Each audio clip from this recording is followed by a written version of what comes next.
আপনাদেরকে দেখালাম। আপনারা কেমন আছেন পরিবার ভাই ও বোনেরা?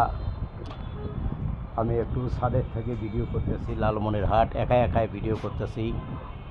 আপনাদেরকে দেখাইতেছি লালমনিরহাট শহরটা ছাদের থাকি। ছাদে আসিয়া ছাদের থেকে ভিডিও করতেছি।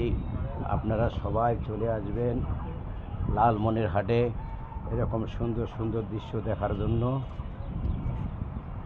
অনেক সুন্দর দৃশ্য চারপাশটা দেখাইতেছি আপনাদেরকে। লালমনিরহাট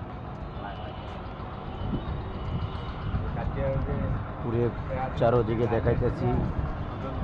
আপনারা কমেন্টে জানিয়ে দিবেন ভিডিওটা কেমন হলো, অবশ্যই জানিয়ে দেবেন। ওই এখানে পানির ট্যাঙ্কি আছে, এখানে আরও দেখাইতেছি। এইদিকে স্টেশন আছে, এদিকে দেখাইলাম। কত সুন্দর ছাদের থেকে পুরো চারপাশ তা আমি ভিডিও করে দেখাইলাম। আপনাদের যদি ভিডিওটা ভালো লাগে থাকে লাইক কমেন্ট শেয়ার দিয়ে পাশে থাকবেন।